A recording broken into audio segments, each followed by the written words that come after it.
అందరికీ నమస్కారం. నేను డాక్టర్ ప్రియదర్శిని. ఈరోజు మనము ధనయోగం గురించి తెలుసుకుందాం. అందరికీ ధనం అంటే ఎంత అవసరమో అందరికీ తెలుసు.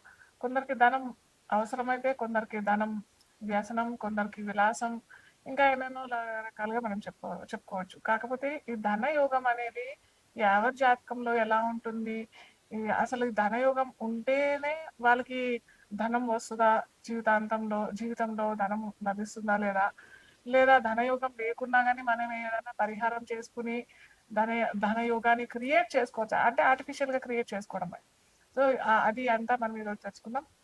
ఫస్ట్ ఆఫ్ ఆల్ ధనయోగం అంటే ఎలా లభిస్తుంది? ఒక జాతక చక్రంలో చూసినట్టయితే నేను ప్రతిసారి చెప్తుంటాను. మనము ధ యోగాలైనా, ఏ యోగాలైనా మనం లగ్నం నుంచి చూసుకోవాలి.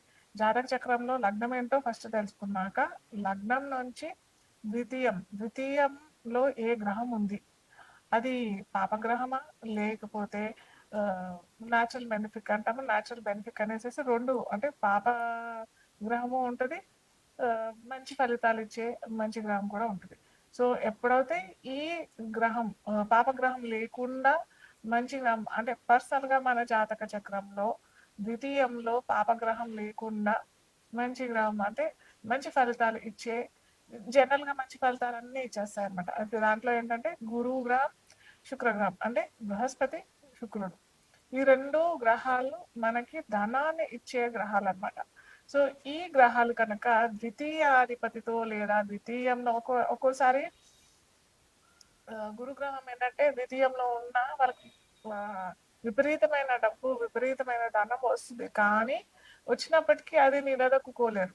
ఏదో విధంగా ఖర్చయిపోవడము, వాళ్ళు అనుభవించారనమాట. అంటే సపోజ్ ఫర్ ఎగ్జాంపుల్ ఒకడు బాగా రిచ్, బాగా ధనవంతుడు. అతను బాగా సంపాదిస్తాడు. లైఫ్ లాంగ్ అతను కూడబెట్టి అలాగే కూడబెడుతూనే ఉంటాడు. తద్వారా ఏమవుతదంటే అతని చివరి జీవిత దశలో అతను అనుభవించకుండానే వెళ్ళిపోతాడు. అతను తదనంతరం ధనాన్ని అనుభవించడం ఇలాంటివన్నీ జరుగుతూ ఉంటాయనమాట. అలాంటి రకం ద్వితీయంలో గురువు ఒకవేళ ఉన్నట్టయితే. మళ్ళీ ద్వితీయంలో గురువు ఉన్నా కానీ ఎన్ని డిగ్రీస్‌లో ఉన్నాడు? ఏ నక్షత్రంలో ఉన్నాడు? ఇవన్నీ కూడా మనం తెలుసుకున్నట్టయితే, క్షుణ్ణంగా మనం తెలుసుకున్నట్టయితే, ఈ ధనయోగాలు మనకి ఎలాంటి ఫలితాలు ఇస్తాయి? ఎలా మనని ధనవంతులు చేస్తాయి అనేసేసి మనం తెలుసుకోవచ్చు. అయితే ఇంకొకటి మనం బాగా చూసుకోవాల్సింది ఏంటంటే, గురువు ద్వితీయంలో ఉన్నా గానీ లేదా ద్వితీయంలో ఉన్నప్పటికీ అంత ఫలితాలు ఇవ్వరు అని చెప్పుకున్నాం కదా! ద్వితీయాన్ని ఒకవేళ చూస్తే మటుకు నిజంగా అది చాలా మంచి ధనయోగం. వాళ్ళకి ఎటువంటి ధనానికి ఇబ్బంది లేకుండా జీవితకాలం మొత్తం ధనానికి లోటు లేకుండా ఉంటుంది. అలాగే శుక్రుడు కూడా ద్వితీయంలో ఉన్నా కానీ మనమేమో గురువు గ్రహానికి ఏమనుకున్నామో గురువు కనుక ద్వితీయంలో ఉంటే కొద్దిగా అతను అనుభవించాడు అని చెప్పాం కదా! కానీ శుక్రుడు అలా కాదు. ద్వితీయంలో ఉన్నా అతను ధనాన్ని ఇస్తాడు.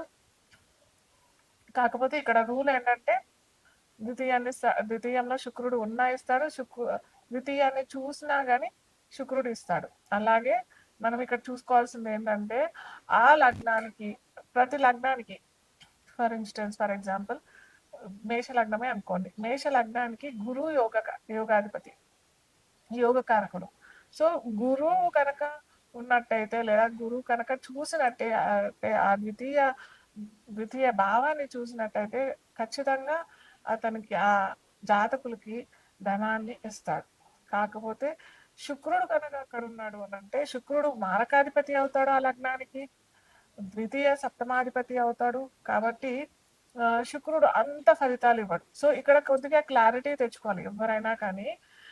ఏ లగ్నాల వారికి యోగకారకుడు. గురువు యోగకారకుడు అవుతే గురువు ఇవ్వాలి. శుక్రుడు యోగకారకుడు అవుతే నేను ఒక్కొక్క రాశికి చెప్తూ ఉంటాను. ఏ ఏ రాశులకి లగ్నాలకి ఏ ఏ గ్రహాలు ధనాన్ని క్రియేట్ చేస్తాయనేసి ఒక్కొక్క లగ్నాలకి చెప్పుకుంటూ పోతాం మనము. ఇక్కడ కనుక ద్వితీయానికి మేష లగ్నం వారికి ఇక్కడ కలిగినట్టయితే అంత మంచి చేయడు. ఇలా ప్రతి లగ్నాలకి ఒక లగ్నానికి గురువు యోగకారకుడు అయితే ఒక లగ్నానికి శుక్రుడు యోగకారకుడు అవుతాడు. ఇలా మనము డిఫరెన్షియేట్ చేసుకున్న తర్వాత మనకి ధన యోగం జీవితంలో ఉందా లేదా? ఒకవేళ లేకపోతే ఎలాంటి పరిహారాలు మనం చేసుకోవచ్చు? ఇది మనం మేషం నుంచి మీనం వరకి చూద్దాం. అయితే ఇంకొకటేంటంటే ద్వితీయానికే కాకుండా లాభంలో కూడా ఈ మనం చెప్పుకున్న గురు గ్రహమైన, శుక్రుడు గ్రహమైన కనెక్షన్ వచ్చినట్టయితే కూడా అది ధనయోగమే అవుతుంది. అర్థమైందా?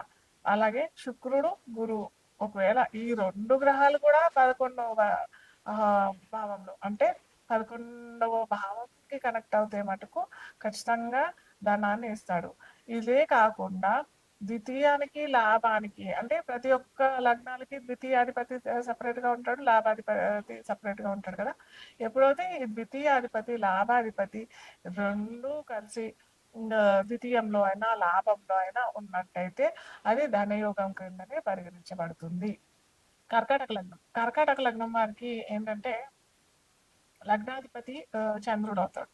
చంద్రుడికి ద్వితీయంలో ఎవరున్నారు అంటే సూర్యుడు. సో, ఈ సూర్యుడికి గనక ద్వితీయానికి లాభానికి మనం చెప్పుకున్న రూల్‌లో ద్వితీయానికి, లాభానికి కనుక కనెక్షన్ ఎక్కడన్నా వచ్చినా గానీ మనం అది ధనయోగం కిందనే పరిగణిస్తాము. సో, ఇక్కడేంటంటే లాభాధిపతి ఇక్కడ కర్కాటక లగ్నం వారికి శుక్రుడవుతాడు. సో, ఇన్ జనరల్‌గా మనము అందరి జాతకాల్లో ఒక 100 జాతకాలు మనం తీసుకున్నట్టయితే దాంట్లో ఒక 60, 70% వాళ్ళకి యోగం ఉంటుంది. ఓకే. సో, అది పర్టిక్యులర్‌గా కర్కాటక లగ్నం వారికే చెందాలి అని అన్నప్పుడైతే అది కొద్దిగా చూసుకోవాల్సిన విషయం. సో, ఇదేమైందంటే మనకి శుక్ర, చంద్ర కనెక్టివిటీ ఎప్పుడైతే వస్తదో సారీ శుక్ర, రవి కనెక్షన్ ఎప్పుడైతే వస్తదో ఇది ధనయోగం కింద పరిగణించాం కదా! సో, ఇక్కడ కొద్దిగా వాళ్ళ మ్యారిటల్ లైఫ్‌లో కూడా కొద్దిగా ఇష్యూస్ వచ్చే అవకాశాలు చాలా ఉంటాయి. అలాగే మగవాళ్ళకైతే స్త్రీ మూలకంగా ధనం రావటము, స్త్రీలకైతే వారికి సంపాదించుకోవడం, వాళ్ళు లేకపోతే వాళ్ళ మాతృమూర్తి వల్ల వారికి ధనం లభించడం జరుగుతూ ఉంటుందన్నమాట.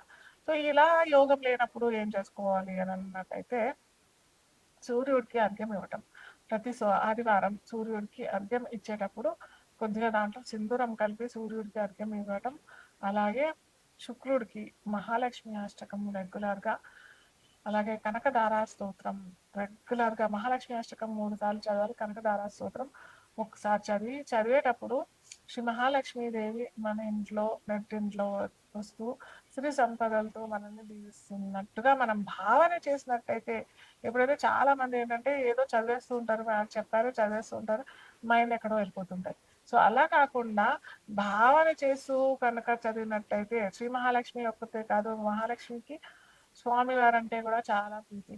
సో, అలాగే స్వామి, అమ్మవారు ఇద్దరూ కలిసి మన నెట్టింట్లో వస్తున్నట్టుగా మనం పూజించినట్టయితే ఖచ్చితంగా మీకు ధనయోగం కలుగుతుంది.